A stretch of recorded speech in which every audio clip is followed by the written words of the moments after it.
Assalamualaikum warahmatullahi wabarakatuh. Selamat datang di kanal YouTube Official BK Universitas Bina Bangsa. Bersama saya Mira Rizalia Hendriani, mahasiswa program studi bimbingan dan konseling dengan NIM 130822000027. Kali ini saya akan membahas salah satu teori kepribadian yang cukup memiliki impact besar dalam dunia ilmu psikologi. Meskipun beberapa ahli juga memiliki kritik tersendiri, teori ini berusaha untuk memahami manusia berdasarkan pengalaman masa lalunya, memiliki penekanan pada kesadaran, prakesadaran, dan ketidaksadaran, serta menempatkan seks dan agresi menjadi salah satu pembahasan besarnya. Kita akan bahas bersama teori psikoanalisis.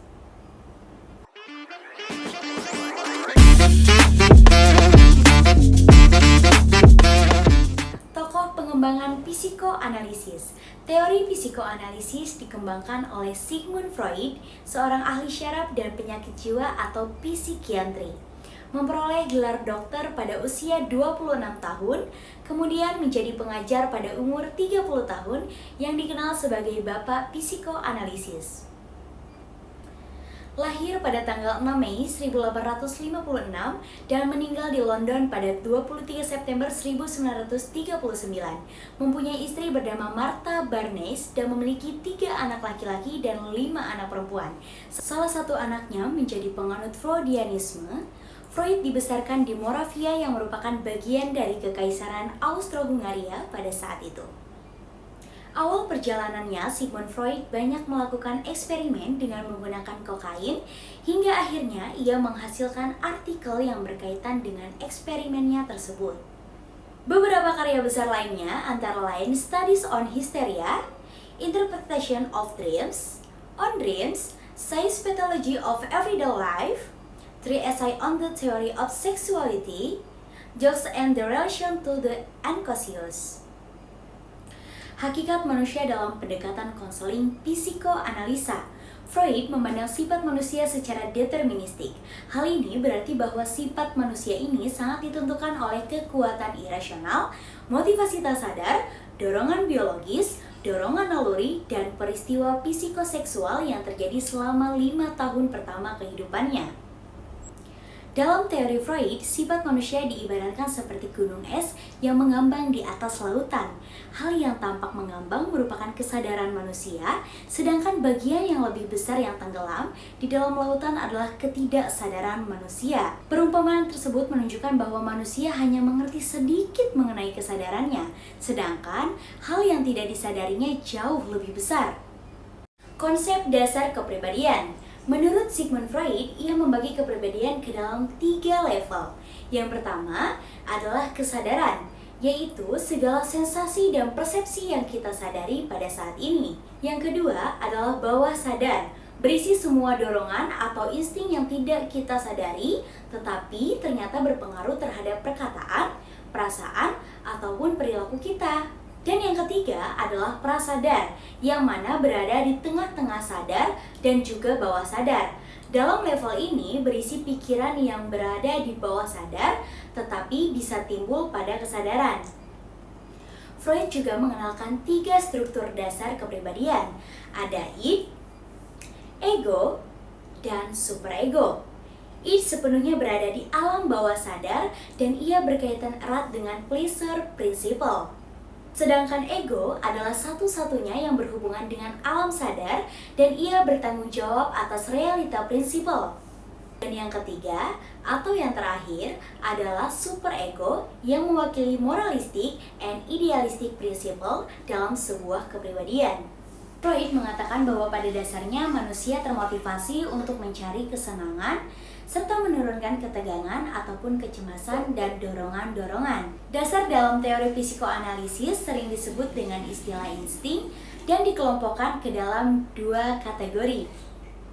Yang pertama adalah dorongan seks atau eros, dan yang kedua adalah dorongan agresi distraksi atau disebut dengan thanatos. Freud menempatkan kecemasan ke dalam dinamika kepribadiannya. Ada 3 jenis kecemasan. Yang pertama ada kecemasan neurosis, kecemasan moral, dan kecemasan realistis. Dan salah satu cara untuk mengurangi kecemasan dalam teori psikoanalisis dikenal dengan namanya mekanisme pertahanan diri.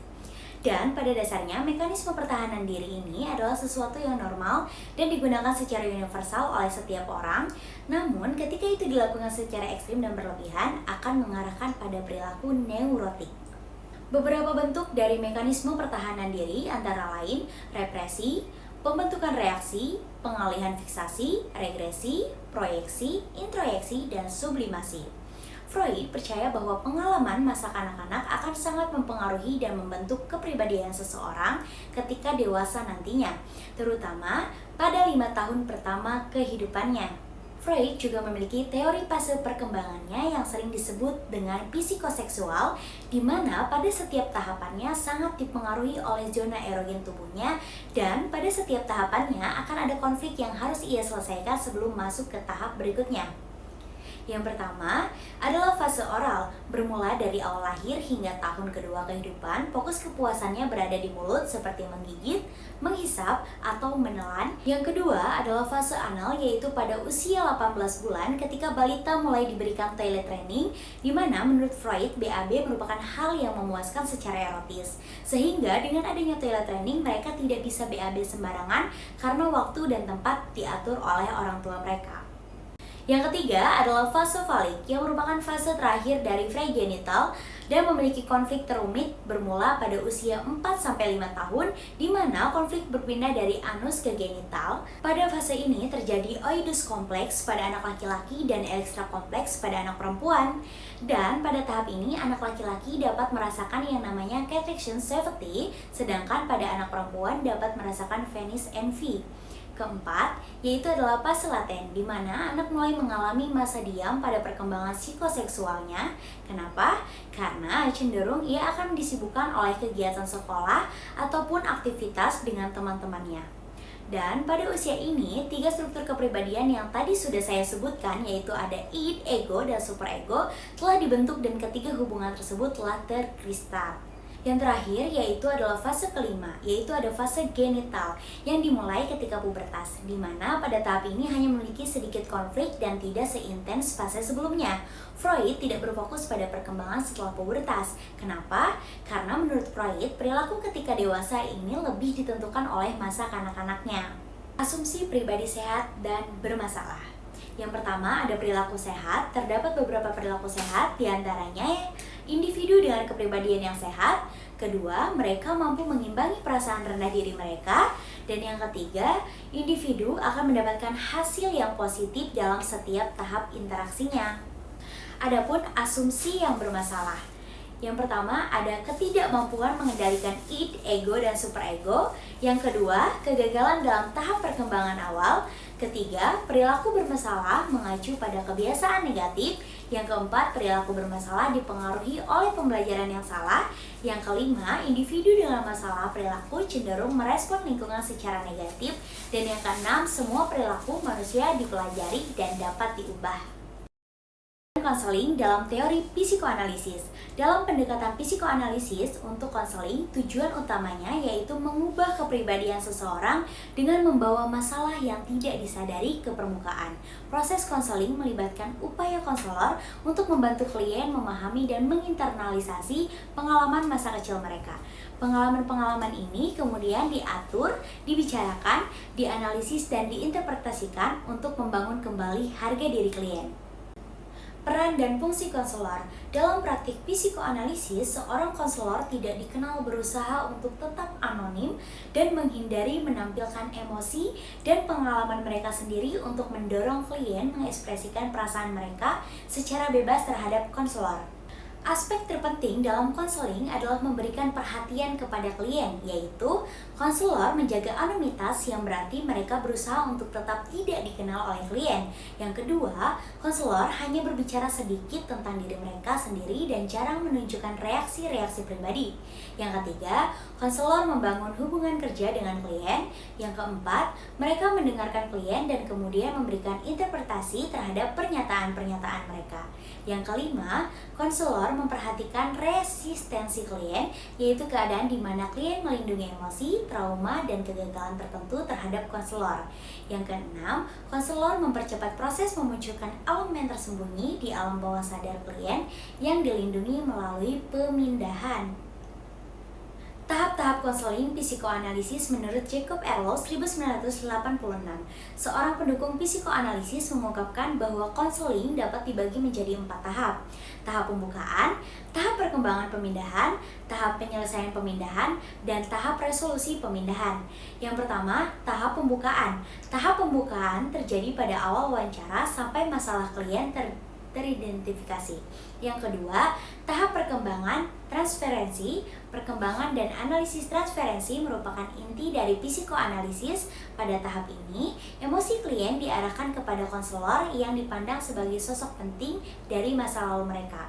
Yang ketiga, tahap pengerjaan transferensi. Tahap ini melibatkan penggalian, pemahaman, dan resolusi klien terhadap transferensi. Tahap ini mungkin tumpang tindih dengan tahap sebelumnya, tetapi transferensi ini berlanjut dan konselor bertujuan untuk memahami dinamika kepribadian klien. Yang keempat, tahap penyelesaian.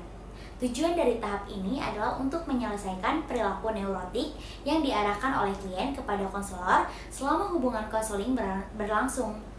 Konselor juga mulai mengembangkan hubungan yang mendorong kemandirian klien dan menghindari ketergantungan pada konselor. Spesifik konseling psikoanalisis. Adapun beberapa teknik konseling psikoanalisis. Yang pertama, teknik analisis kepribadian atau riwayat kasus. Pendekatan untuk menyembuhkan gangguan kepribadian melibatkan pemeriksaan dinamika dorongan primitif terhadap ego dan bagaimana superego menekan dorongan-dorongan ini. Progres psikoanalisis menekankan pada mempertahankan perubahan kerangka kerja spesifik yang bertujuan untuk mencapai tujuan terapi. Mempertahankan kerangka analisis mengacu pada serangkaian prosedur dan faktor gaya. Yang kedua, asosiasi bebas. Asosiasi bebas adalah metode untuk mengingat pengalaman-pengalaman yang terjadi di masa lalu dan melepaskan emosi yang berkaitan dengan situasi traumatis di masa lalu yang dikenal sebagai katarsis. Yang ketiga, analisis mimpi. Analisis mimpi adalah bentuk pemenuhan keinginan yang tidak dapat dipenuhi di dalam kehidupan nyata karena kehidupan psikis dianggap sebagai konflik antara kekuatan-kekuatan psikis. Maka, dapat diterima untuk melihat mimpi sebagai manifestasi dari konflik. Yang keempat, analisis transferensi. Teknik ini akan mendorong klien untuk mengingat kembali masa lalunya sehingga dapat memberikan pemahaman kepada klien tentang bagaimana masa lalu mempengaruhi kehidupan saat ini. Seperti halnya resistensi, transferensi merupakan inti dari terapi psikoanalisis. Transferensi bermanifestasi dalam proses terapi ketika klien mengungkit urusan yang belum selesai di masa lalu dengan orang-orang yang berpengaruh yang menyebabkan mereka melihat masa kini dengan cara yang tidak akurat dan bereaksi terhadap terapis seperti mereka bereaksi terhadap ibu atau ayah mereka. Analisis transferensi berfungsi mendorong klien untuk menghidupkan kembali masa lalu mereka dalam sesi terapi psikoanalisis. Yang kelima, analisis resistensi bertujuan untuk membantu klien menyadari alasan dibalik penolakan mereka. Konselor meminta klien untuk memperhatikan dan menginterpretasikan penolakan yang mereka rasakan. Resistensi, sebuah konsep fundamental dalam praktik pada terapi psikoanalisis, adalah sesuatu yang menghalangi kelangsungan terapi dan mencegah klien untuk membicarakan hal-hal yang tidak disadari. Kelemahan dan kelebihan teori psikoanalisis. Yang pertama, kelebihan dari teori ini membantu individu mengenali kemampuan mereka sendiri, menggabungkan teknik terapeutik dengan psikologi kepribadian, memungkinkan pemahaman yang lebih dalam tentang kehidupan psikologis, membantu dalam mengelola kecemasan melalui analisis mimpi.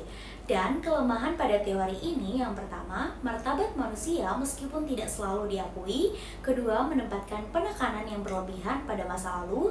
Ketiga, teori bahwa perilaku seseorang ditentukan oleh energi psikis. Dan yang keempat, menerapkan psikoanalisis dapat mengakibatkan efisiensi waktu dan biaya yang buruk.